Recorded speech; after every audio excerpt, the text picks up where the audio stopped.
Any other news ఈరోజు? Russia చాలా important. India Russia relations ఇప్పుడు చాలా ఇంపార్టెంట్, ట్రెండింగ్.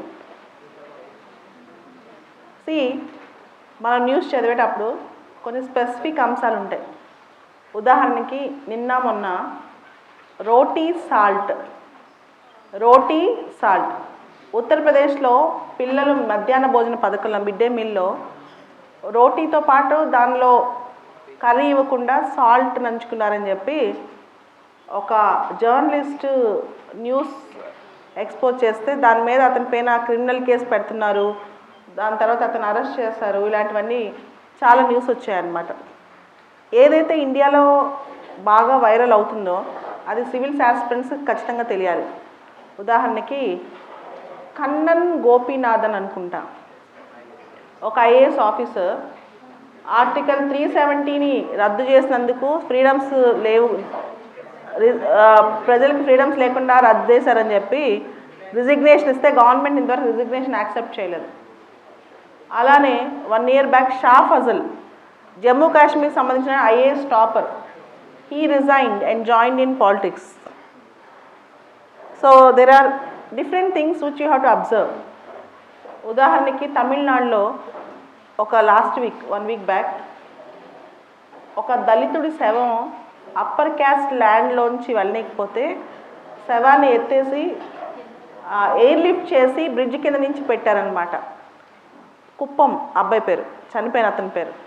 సో చనిపోయిన తర్వాత కూడా ఒక మనిషికి డిగ్నిటీ ఇవ్వకుండా చనిపోయిన తర్వాత కూడా శవాన్ని కూడా డిస్క్రిమినేట్ చేశారు. సో ఇండియా ఇటు వెళ్తుంది అని. అలానే నార్త్ ఈస్ట్లో ఒక 15-20 days బ్యాక్ మణిపూర్లో అనుకుంటా వ్యాలంటీనా దేవి అనే ఒక అమ్మాయి చెట్లు కొట్టేసి ఏడ్చింది. Even that is a news. ఇట్లా ఏదైతే బాగా న్యూస్లో ఉన్నాయో, ఏదైతే సెన్సిటివ్ అంశాలు ఉంటాయో, సునిశ్చితంగా ఉంటాయో అవి సివిల్స్ ఆస్పిరెంట్స్ చదివేటప్పుడు మెయిన్స్లో కానీ ఇంటర్లో కానీ రాస్తూ ఉండాలి. ఉదాహరణకి ఒక 4 years బ్యాక్ అనుకుంటా తమిళనాడులో ఒక ఐఏఎస్ ఆఫీసర్, ఆరోగ్యం ఆయన పేరు, ఆయన గ్రేవ్ యార్డ్లో పడుకుంటారు. నైట్ కనుక తను అక్కడ లేకపోతే అక్కడి నుంచి సాక్ష్యాలు శవాలు మాయం చేసే అవకాశం ఉందని చెప్పి ఒకరోజు నైట్ ఆయన గ్రేవ్ యార్డ్లో పడుకుంటారనమాట. Even this is important. అలానే ఉత్తరప్రదేశ్లో అక్యూట్ ఎన్సెఫలిటిస్ సిండ్రోమ్, పిల్లలు లిచీ ఫ్రూట్స్ తినేసి ఎలా చనిపోతున్నారు. అలానే కొన్ని స్వచ్ఛ భారత్ అభియాన్కి సంబంధించి ఒక టీచర్ ఏం చెప్పిందంటే ఓపెన్ డెఫికేషన్కి వెళ్ళే వాళ్ళ దగ్గరికి వెళ్ళి పిల్లలందరూ విజిల్స్ బ్లో చేయాలి, విజిల్ వేయాలి అని చెప్పి అందరికి విజిల్స్ ఇచ్చింది. And it worked out. అది చాలా వర్క్ అయిందనమాట. Innovative method to solve the problem. Open defecation for India కోసం it's an innovative method to solve the problem. So there are various examples ఎక్కువ తీసుకుని రాయగలగాలి, అప్పుడు ఎక్కువ మార్క్స్ వస్తాయి. ఫర్ ఎగ్జాంపుల్ లాస్ట్ వీక్ గుజరాత్లో వరదలు వచ్చాయి. ఒక 1 week బ్యాక్ గుజరాత్లో ఫుల్ రివర్ ఫ్లడ్ అయిపోయింది. పృథ్వీరాజ్ జడేజా అని ఒక పోలీస్ కానిస్టేబుల్ 2 అమ్మాయిల్ని ఇట్లా పైకి ఎత్తుకుని చాలా దూరం నడిచాడు, కిలోమీటర్ పైన. అది న్యూస్ పేపర్లో కూడా వచ్చింది ఫోటోగ్రాఫ్. ఒక కానిస్టేబుల్కి డ్యూటీ ఒక రెస్పాన్సిబిలిటీ, కానీ ఇలా సేవ్ చేయడం ఒక రెస్పాన్సిబిలిటీ కాదు. కానీ ఒక చిన్న ఉద్యోగం అయ్యింది, అతను చూపించిన కమిట్మెంట్ అనేది ఎంత గొప్పగా ఉంది. A constable walking for a long distance in the flood affected area carrying children. So it comes with passion to serve the nation, to serve the society. So there are certain very sensitive examples.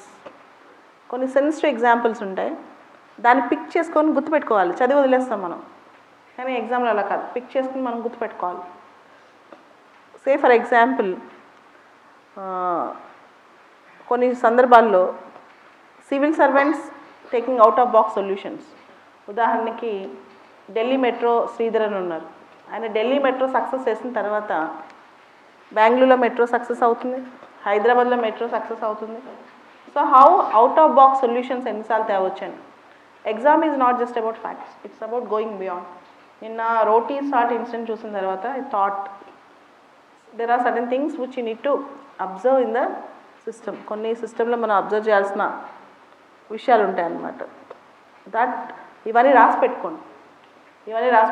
ఉదాహరణకి 2016లో ఎగ్జామ్కి వెళ్ళేటప్పుడు demonetisation జరిగింది.